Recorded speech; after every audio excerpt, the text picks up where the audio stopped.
Hey everybody, this is Grace, and given what's going on in the world today, this is how I'm doing my videos. Today is April 10th, 2020, so I'll be doing them like this. In this video, I'm going to do another little variety video of some things I had jotted down in the past over possibly a couple of years, maybe, or give or take. And I want to get through some of them and just various topics. Sometimes I don't even know what I was thinking at the time, but it's like a highlight and then little, like I said, I jotted down a bunch of notes. And these are mainly about narcissistic type people, some mixed with the histrionic behaviors. And this is not a diagnosis of anybody, but the behaviors, I see it as that. And I could be wrong. Read the disclaimer in the description box below this video on YouTube. And now the first one is, to get to it, the first one is about what you say around someone who's got these behaviors, narcissistic, histrionic. Some just call it simply toxic people. And what you say around them.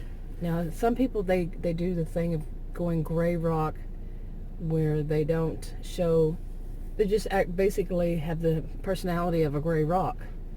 And that some think that is what keeps them, makes them go away. Now, I don't see that 100%. I don't see any of it really 100% across the board, because sometimes what I have seen myself, that doesn't mean everybody's seen it, is that the gray rock can lead to them thinking of you as a challenge, like a challenge to break your spirit.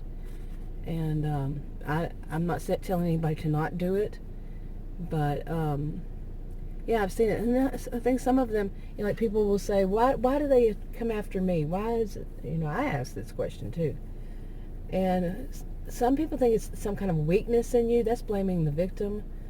But I think it's more of a, like I just said, sometimes they see a challenge. Especially, they love, the ones I've known, ones I have seen, love a challenge. Especially somebody that might fight back.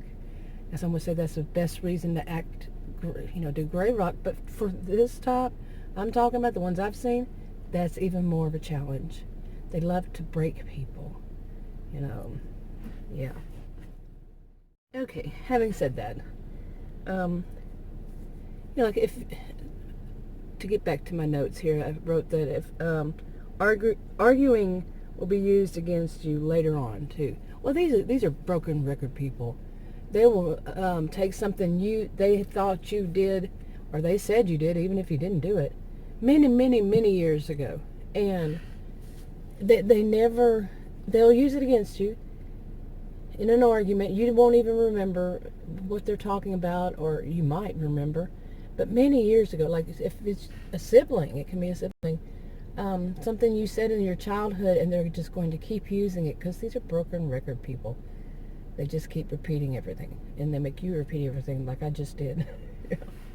But no, they will, they'll never let up on that, never. And I also wrote in the hopes and dreams too. Hobbies even, okay. Not sure what I was going on, but I do know that if you're around one of them, they're going to take any of your actually, maybe I do. Hobbies, hopes and dreams for your future, what you want to do, they're going to try to take it away from you. Any of those, all of them, take them away from you. You can't have any, because really, my experience, these are all my experiences, let me say that, and it's not everybody, it's not what everybody's going to experience, but to them, you are a mini-me, okay, and you are just there for the overflow of what they want. So it has to be what maybe they don't have time for, and so your hobbies and your hopes and everything are supposed to be what they don't have time for right now.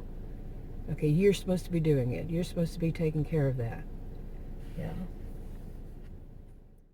Okay, and apparently I wrote that you can, also consider your friendships. Your friendships should be theirs.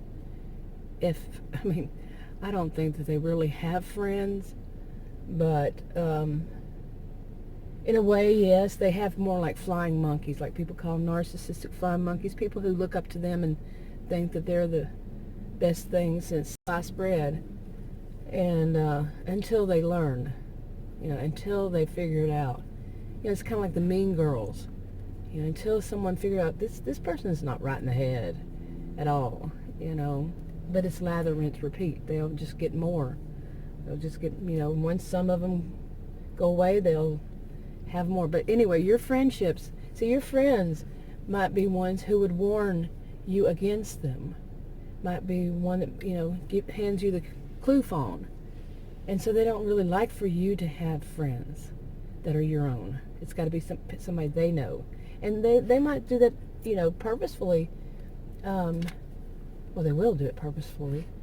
But to get you to become friends with their flying monkeys. Okay, so you're kind of like the leader, okay, constantly promoting them, to their flying monkeys. Okay. And then one more thing I wrote was about, when you go to counseling, I cannot imagine somebody going to counseling with the narcissistic person, because that is just that's a bad setup. But I'm not giving anybody advice in any of this, but I would see it as a bad setup, because whatever you say, they're going to use against you later on. And they're going to sit there and manipulate everything, and they're going to say how bad you are to be the one, before you can say what they do, they're going to say you do it, projection and all that. It just doesn't seem to lead to anything good. I just wouldn't do it myself. Yeah. Okay. Then I moved on. I will move on in this. I have, once I had written apparently about dating online, the online dating thing. I did that, and I learned a lot about men who, when they really had the games down pat, in their 40s, 50s. I don't think I dated anybody above that age, any man. I only dated men, so it's not a thing against men. It's not male bashing, because I wouldn't know. I don't date women, so. Okay. One of the things I remember from back then is that online dating, before that, I dated, it was, people I knew online, but I also knew in person. And that goes way back. And the bad thing about that was, as we women found out, the men had, they were kind of like conspiring against us women. I'll just put it that way. And who could date, and it goes further than that, what woman and all that. Oh, it was bad. And then, I thought, too much, they had too much interference in relationships. Too much of people, seeing this couple, and then they would get involved and, try to break them up and stuff like that. Okay, my allergies are getting to me, so I have to keep clicking it off and on. But yeah, then when I did the dating from dating websites, different ones, dating, yeah, and oh boy, now that was when there was not enough community.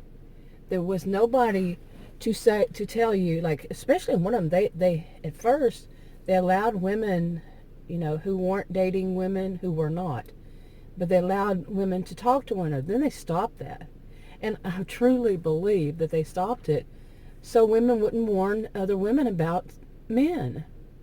Okay, you couldn't even look for a woman's profile, okay, to see if any women were putting it in their profile, watch out for this man. It wasn't allowed anymore. Okay, it switched. So there wasn't that community, so there wasn't that accountability with people. Okay, and yeah, there was no, little or no accountability. There was nobody who was going to warn you about this man or that man. No, you couldn't warn other women about this man or that man. There was none of that, because there was no community. You just get on there and you you just start chatting with some person that's, there's just none. But one of the things that I want to talk about that I didn't write down and I remember was, one of those years, that I was on that way back when. Okay, yeah. I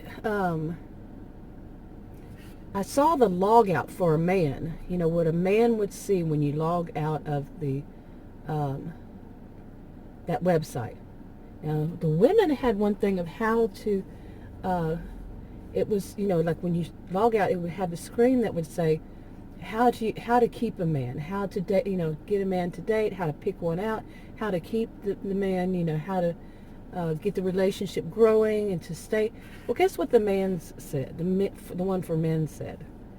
Total opposite is how to have how to get a woman for the night, yeah, for short-term relationships, and basically how to manipulate her. I could not believe it.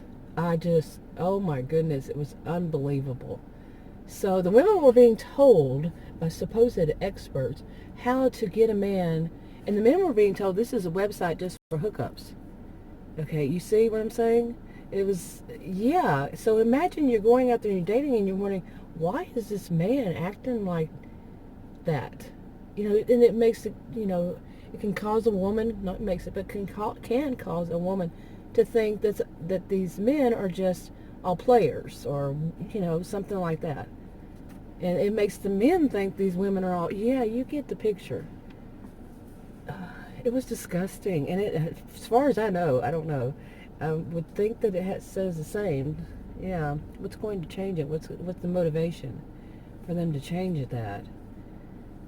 It was disgusting. And it's a well-known one. Yeah. Okay, and then other ones let's see, I was talking about some of this good gossip, and that's when there's accountability. When people are letting you know, I'm looking at my notes, and it suddenly disappeared. They call it ghosting now. Back then it wasn't called ghosting. I remember just calling it the coward's way out. That's the way I've always heard it, pretty much, I'd say all my life, you know, since the first time anybody ever mentioned it to me. You know, that they would just suddenly disappear. But think about what it was to set up already. And the woman's thinking she's getting in a relationship, and she's reading all this of how to, and she's doing all that. And the man's saying it's just a hookup or short term, or, you see? Yeah. Anyway, to move on a little bit. Okay, also about when somebody is attracted. When you know, some people would think this is something that only teenagers might do. You know, ones that are a bit on the psycho side. Yeah, that's what we used to call them, just psycho. I didn't bother with anything else, but yeah, once I went to college and attended college and university, got degrees in psychology and sociology. Yeah, you don't really just call everybody psycho that has these kinds of behaviors. Well, you don't call them crazy, but I do. Anyway, I'm such a rebel, huh? But anyway, this is about people who, male or female, who, whatever it is that you would be attracted to, if not both, and they put it off as though that they are attracted to you. Okay, they are trying to, you know, some would say when it comes down to it, what they're really trying to do is they're trying to trying to draw you in, but then they're going to do that for their own sickness, their own thrill is to humiliate you and to let you know that no matter, this has not happened to me, but no matter what, they would never be attracted to you. But some, I mean, I've heard of this. It's not happened to me, like I said, but some would do that just to humiliate the person. And yeah, you know, there's some sick people like that, that it's like they, or, you know, in any kind of situation like that, or that they lead up to, it doesn't have to be an attraction to you. It might be attracted to your product or your brand, as it's called these days. Whatever and then they just kind of pull the rug from under your feet. You know, it's like they want to build you up and then they tear you down, and it can lead to you just simply not trusting anyone anymore. Okay. You know, like I said, there's a build-up of whatever kind of expectation you have of being with that person, and they're the ones pushing for it, like as if they were trying to say they're attracted to you. And so you start to believe it, and then all of a sudden they pull that rug out from under your feet. And they get a sick thrill out of it. That's part of their life, how they want to be, how they behave. Yeah. And like I said, I'll say, it doesn't have to be in a relationship, an attraction, to you. It could be your product, your whatever. So, okay, to move on a little bit, this one is about when you're a voice of authority on something, and you could even attach that to this last one. They put it off as though that they're really attracted to your thoughts, and you are like you are a voice of authority. But what they do after that is once they gain your trust in them, they'll start throwing darts at you, all your thoughts. And to them, you're never going to know. To them, you never know. At some point, you never know what you're talking about. Everything is wrong. Everything you say they have to say it, as I call them, the actually people. You say something and they'll say, actually, it's this. Or they'll say, well, really now, it's some way, or they just say flat out, no, the truth is. And they're trying to make you doubt yourself, and it can work, to where you don't know anymore. They have built you up, to where that you were this really great voice of authority just to tear you down. And they get a thrill out of it, And to them, you're wrong. You're going to be wrong. I used to call them fault-finding types. But you're always going to be wrong with them. You're never going to be a voice of authority. And that's tough. That's a hard thing to do, because that's gaslighting. In some sense, some would say that it's definitely gaslighting. Your reality is no longer real. That's how I always put it. Your reality is not real, and that they'll try to make you see that. And even though you say you are actually that voice of authority on that, you did the work, you've done the time, kind of thing, to become that voice of authority on something, and they're not going to allow it. At first they will, what some call love bombing, to draw you in, and then they'll just tear everything away from you, everything they can. Okay, to do a couple more. One of them I wrote, "You are so vain." That came up in my mind again yesterday too. You remember the song that's along that line? I remember hearing it when I was young, really young, and thinking, but wait a minute, the song is about them, And my brain couldn't get past that, as that whatever age I was at the time, just couldn't get past it. But it was about them. But anyway, I wrote, it's always about them. Everything. Have you ever known that type? They're so vain that everything is about them, whether it's good or bad, and that can lead to that whole narcissistic injury, narcissistic rage thing. It's always about them. Everything. They think the world revolves around them. We all know that, don't we?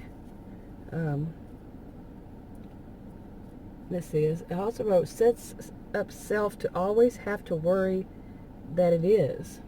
And